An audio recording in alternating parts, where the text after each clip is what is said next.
I initially went into Soulmask thinking this was going to be a traditional open world multiplayer survival game with RPG skills, but it's definitely not. I mean, it is all of those things, but there's actually a lot more to it. And for those other reasons, I've actually ended up getting pretty addicted to it. But before we start from the beginning of the game, Campfire Studios has sponsored me to summarize what Soulmask actually is. Because to be honest, it would be pretty much impossible for me to fit everything into a part 1 video. So beyond the survival mechanics of base building and the 265 talents you can level up, you can obtain several different mysterious masks, and each one has their own upgradable powers, ranging from spectral weapons that reflect damage back on the enemy, allowing you to turn into a stealth predator who can assassinate foes while being invisible, or actually guiding your archer's arrows into the target like some kind of mythological hunter. There's currently 10 masks to collect in the game that are going to require you to summon and defeat several unique bosses scattered across the huge open world. And these can be taken on solo or in multiplayer or even with your own AI companion, because you can actually capture NPCs using your mask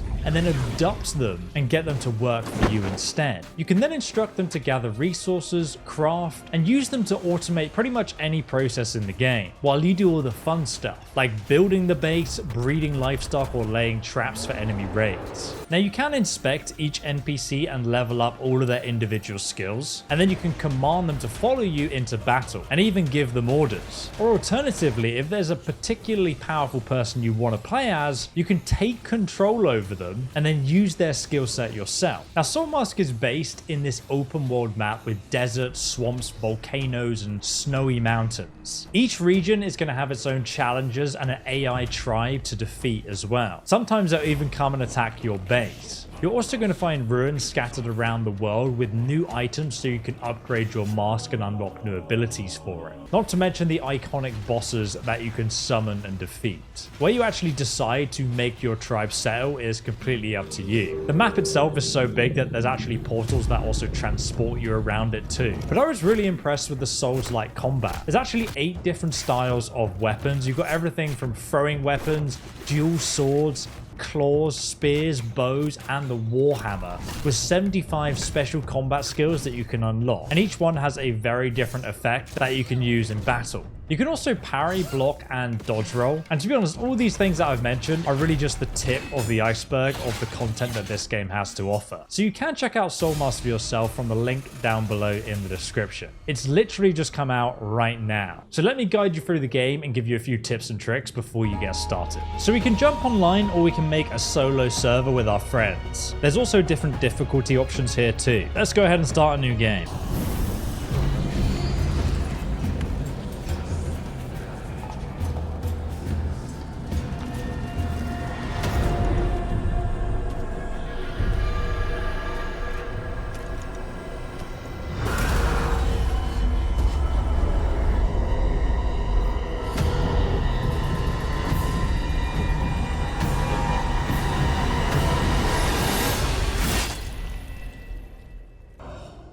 So here we are in character creation. We can play as a male or a female. My goodness. There's a few different custom face options, which will look pretty realistic actually. And then we have some awesome hair. Look at that. We can also change our hair color, and we have different skin tones available too. Height, body shape. Whoa, my god. You can also change how toned you are. They have sliders of culture. Wow. Very cultured. As for the men, we also have a bunch of different hair options here. I personally like this Rohin top knot. What color hair do I want to go for? I think black actually looks the best. And then skin tone, I'm a pretty pale man. I'm going to be extremely tall. Oh, yes. Oh my god, you can be so skinny.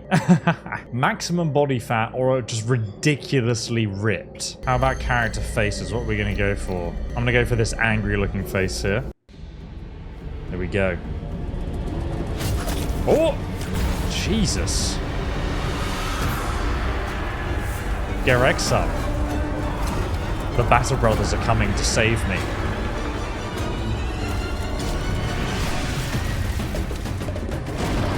Oh my god. That escalated quickly. So we've escaped into the wilderness. That was an epic intro. I guess there was a clan battle and we managed to flee the scene safely. We found a sacred temple. Some kind of mask.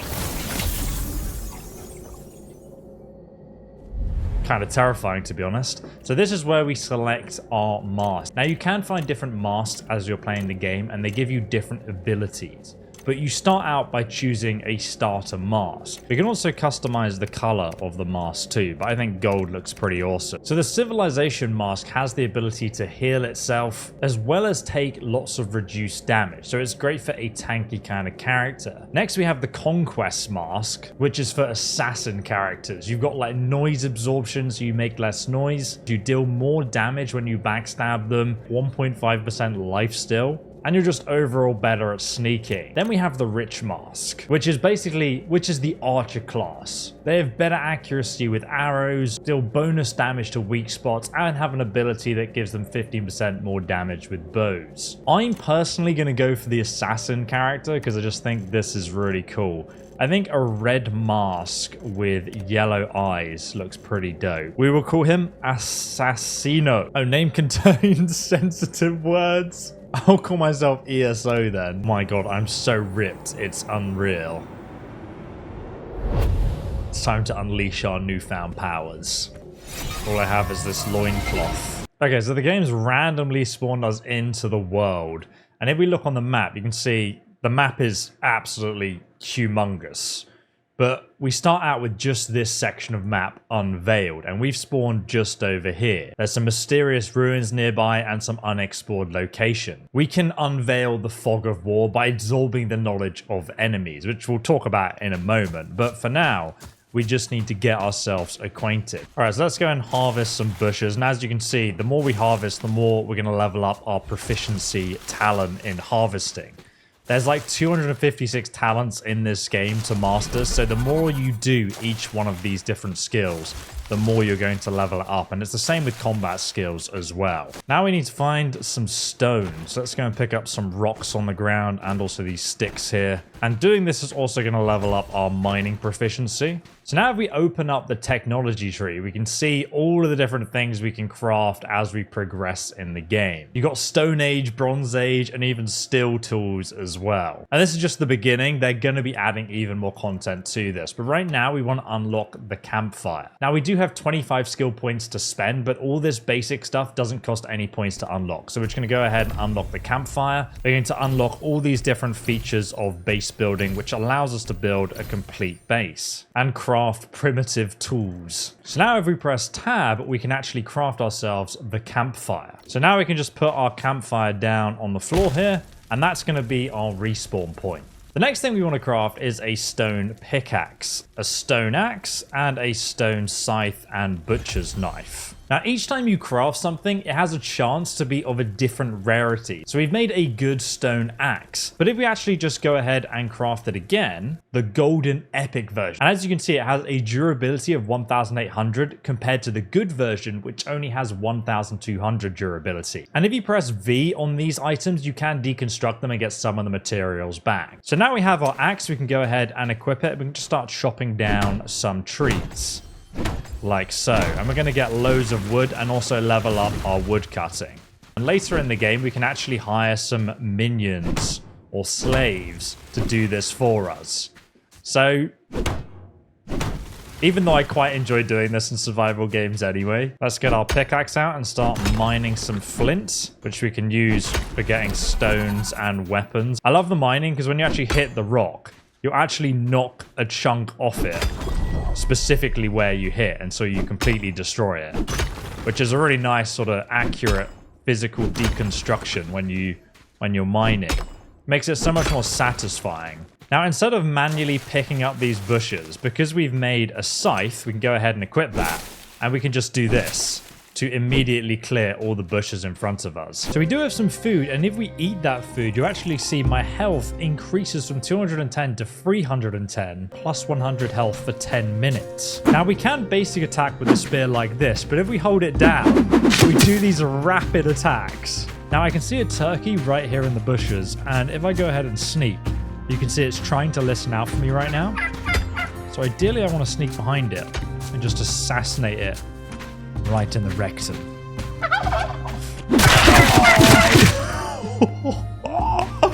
Absolutely slaughtered. So if I press E on it, we can see that we killed it. It's a level 3 male turkey, and we have an exquisite hunting rating. And then if we get out our knife, our hunting knife, we can go ahead and hit it to farm some meat, feathers, and bones, which you can also craft into bone weaponry and armor, which is pretty sick. We can also dodge roll as well, like this. Now, have a look on the map. We're not too far away from the river here. Later, it's also possible to capture animals and breed them too. So let's go after this. Oh my god. It's probably going to fight back. I didn't even realize I was that powerful. So you block some of the damage when it attacks you, but not all of it. Oh my god, you can pull back your spear and bring it towards you. Dude, that's crazy. Now, if you look at the weapon skill tree, you'll see each weapon has different skills that you can use with it. But if I level up my spear ability enough, I can unlock other perks here that we can then equip. Now, you can also get dual swords, great hammers, and other awesome weapons, which I'll show you later on in the video. So the next thing we want to do is obviously build our base. And you can see, the game actually tells you that we need thick rope before we can do that. So if we scroll up, we can craft that rope. If I press F, it will actually craft all of the thick rope I can possibly craft. And we do actually level up in weaving proficiency while we do that. We can even run around while crafting it. The game will tell you it's going to take 2 minutes 21 seconds to craft 140 rope. Damn, look at that sunset, man. It looks beautiful. I'm now going to make some thatch foundations. I probably want a couple of these. And if you put it in the wrong place, you can just hold down E and then press retrieve.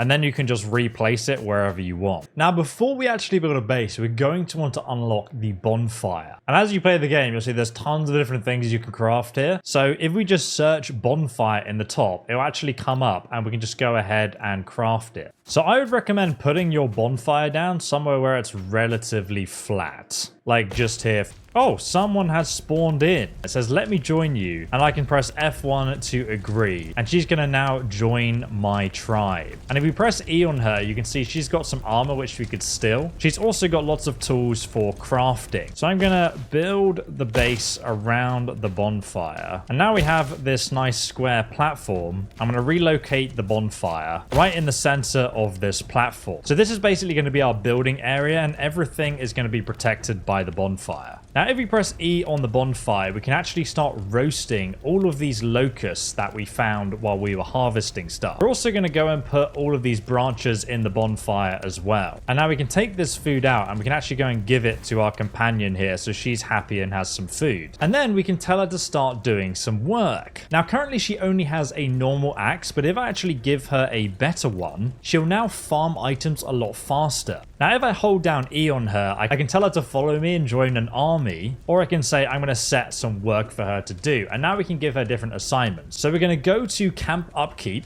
Then we're going to tell her that I want her to maintain that bonfire. And then we're going to save that. But to upkeep the bonfire, she actually needs to get wood. So we're going to go to wild collection. And then for work location, we'll say near the bonfire. And then under work goals, you can actually select, okay, I want you to go logging, mining, or harvesting. I'm going to say logging. And you're just going to store that wood in any nearby storage boxes. And we're going to put that at the top here. So now she's going to run off and she's going to start chopping down wood and storing all of that wood in the storage containers just over here. And anytime this bonfire needs more wood, she'll just put it inside. So we've now automated that entire process. We never need to do it again. Now, if we hold E on the bonfire, you can go to set acceptable fuel types down here. And then you can say, do not put premium hardwood or hardwood in here. We actually want to save that separately in those storage containers. So now I'm going to start expanding our base even further. Then we can build a door. And now when you get to building a wall, you can actually press Z to change it to other styles. So we can have a really wide door here. We can have different angles. And also we can have a window. And of course, we can even put shutters in our windows so we don't get attacked by other people through them. Look at that. I got a little window.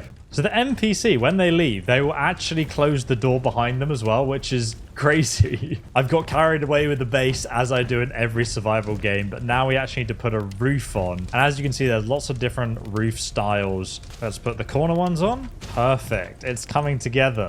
I'm building a jungle cathedral. Now, the nice thing about the storage in this game is that it actually stacks together. So you can build them on top of each other like building blocks, or even put them next to each other. And if you press G, it drops everything from your inventory that fits into it. Another thing you can do with these boxes, if you plant them down and then you press E on them, and then you can say plants only can be stored in here. And then it'll actually have a picture of plants so you can easily find them. And your slaves will always put plants in there too. Okay, there we go. We have completed our house.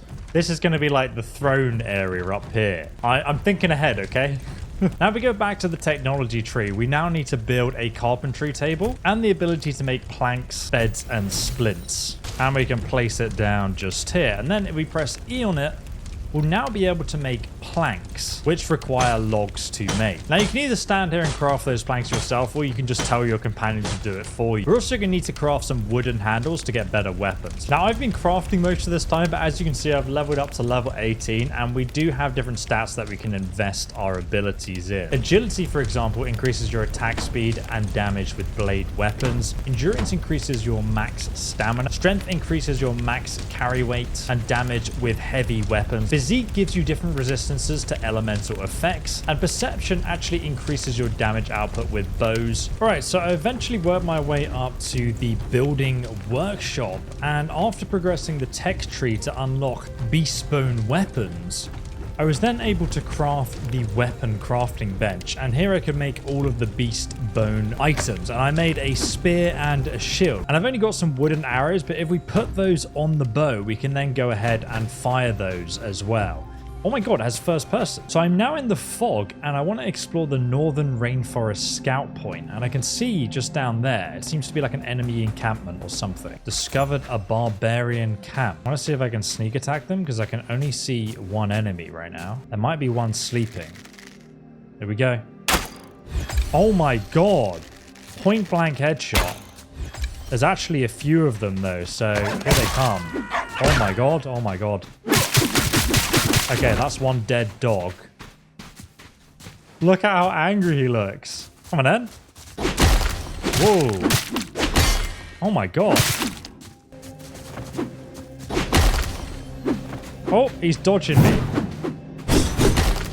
Oh my god. She has better shoes than me. Actually going to go ahead and bandage up. Now, where did that lady go? Here she comes. Oh my god, she's angry. Oh, that was a parry. Whoa. That was insane. I did not know you could do that. Right, let's use our ability to get information out of her. And now if I look on the map, I've uncovered their entire territory to the north. I mean, this is still only a tiny part of the map if you guys look, but an ancient pyramid is right here, which I think has a boss battle in front of it. There's also a mine with copper ore, barbarian barracks, and a mysterious portal in the rainforest that connects to the other side of the world? The sun is setting right now, and I mean, it looks stunningly beautiful. There's some beautiful glowflies in this area. We've actually reached the base of an amazing lake. What the heck is that? What is that in the water? Yo, what is that? Oh my god. Run for your life. Jesus Christ, it's a crocodile. Oh my days. Where the heck is it?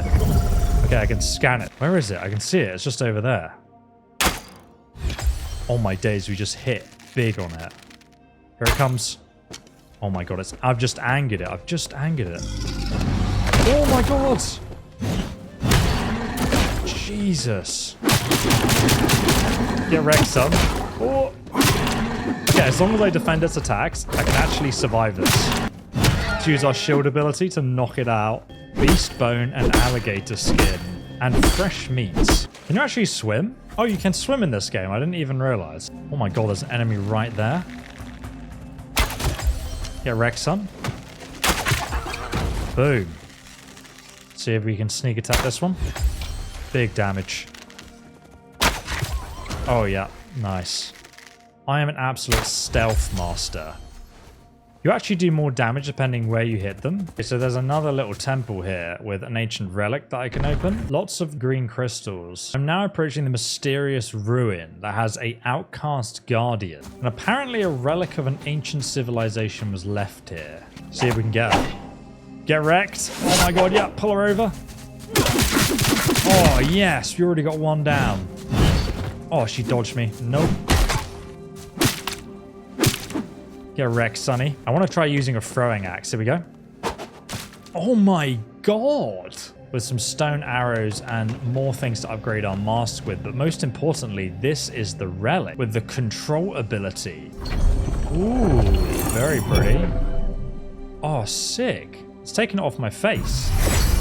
And repaired it. So this right here is our mask skill tree, and we can level it up by unlocking these different nodes, which all have different abilities, like habitat analysis, or dealing more damage with spears. But every time we use our mask, it uses up some of its power. But we can find these sunstone energy crystals, and if we use them like this, it increases our mask's power. And that allows you to reuse your abilities, like this one just here. Oh, no, you will not set the alarm off. Boom. Ah, God, I love it when you one-hit kill them. I think so far, I'm really enjoying the sword weapons. Especially if you can get the parry in like that. It's just so effective. But also the great sword. Oh my God, this spinning move. Get wrecked, son. I mean, you can't do anything against it. Takes up a lot of stamina to use, though. But I love the animations on it. I really want to try and capture this warrior just here. So let's have a go. Got her. Get over here. Right, stab. Oh, she's parried me. Oh my god. Jesus. I didn't know I could get parried by NPCs. All right, let's use our mask on her. Haha, you're mine. Right, now we're going to abduct her. Oh no, she's so heavy. I'm not being funny, but she's too heavy. I'll just hide her here until she wants to join the club. She's slowly getting recognition if we leave her there. See if we can abduct anyone else. You're mine. Ha ha ha. And then we just need to pick her up and take her home with us. I'll put her next to the other lass. Now her recognition is 500, we can actually go ahead and press recruit on her. Thanks, I'm happy to serve your tribe. Yeah, you better be. I can also rename them. Flint Tribe Barbarian. You can be Chubba Lucka. Oh, we need to give her some water. So here we can see the people we've currently recruited to our guild. We can also see their different attributes, and we can even click on their stats here, where we can level up their different abilities, and some of their skills are going to be capped. But because we found this lady in combat, you can see she has a cap of 122 in spears and 116 in blades and bow, which is really, really good. So she's going to be a great combat character. Now, another thing we can do if we hold down E is press control, because we unlocked that ability earlier. And now we can actually jump into her body, and we can even level up her stats as well. So there's a guy just here coming over. Get wrecked, son. Taking tons of bleed damage. As you can see, she's a lot weaker than my character, but still pretty good. Especially if we level her up a bit. We could even take her around in combat with ourselves to level her up. Oh. Next episode, I really want to find and battle one of these bosses. I know you have to summon them at the temple, and I also want to continue exploring this massive map. But if you enjoyed the episode, leave a like, and you can check out Soulmask for yourself from the link below in the description.